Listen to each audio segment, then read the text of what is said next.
श्री राम को 14 वर्ष का वनवास देना कैकेयी का लालच नहीं बल्कि उनका त्याग था। राजा दशरथ की तीसरी पत्नी कैकेयी थी। कैकेयी ने श्री राम को 14 वर्षों के वनवास पर भेजा था।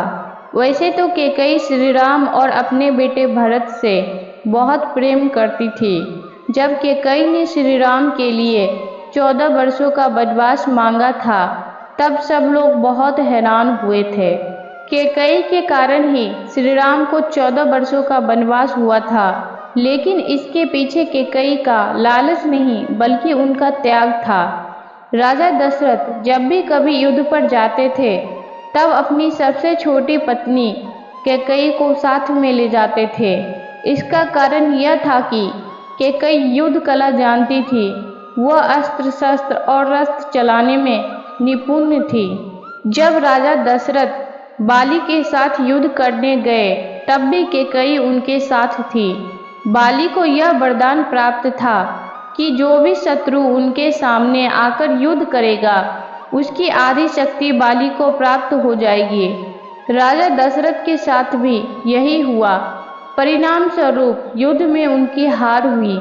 बाली ने राजा दशरथ से कहा कि अपनी पत्नी को यहाँ छोड़ जाओ या फिर अपना मुकुट उतारकर यहीं रख दो। कैकेयी के सम्मान को बचाने के लिए राजा दशरथ अपना मुकुट बाली के महल में छोड़ आए।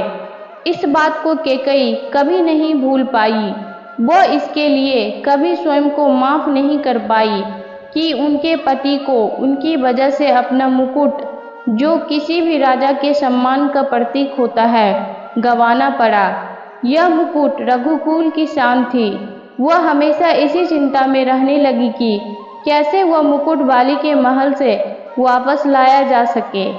जब राज तिलक का समय आया तब कैकेयी और दशरथ ने फिर इस बात पर चर्चा की कि कैसे उस मुकुट को वापस लेकर आया जाए।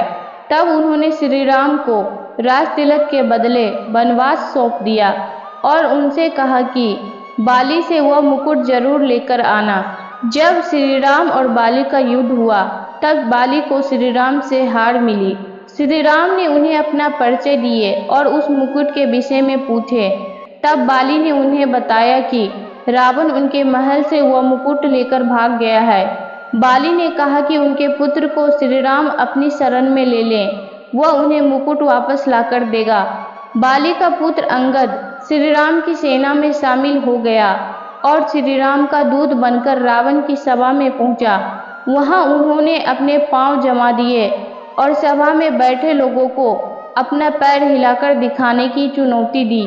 सभा में बैठा कोई भी व्यक्ति अंगद की इस चुनौती को पूरा नहीं कर पाया। जैसे ही रावण अंगद का पैर उठाने के लिए झुका, उसका मुकुट गिर गया। अंगद ने वह मुकुट उठा लिया और वापस चले आए। ऐसा माना जाता है कि जिसने भी रघुकुल का वह मुकुट गलत तरीके से हासिल किया उसका काल हमेशा नजदीक रहा।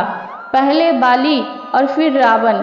इस कहानी को जानने के बाद यह कहना गलत नहीं होगा कि श्री राम को वनवास देना कैकेयी का लालच नहीं बल्कि उनका त्याग था।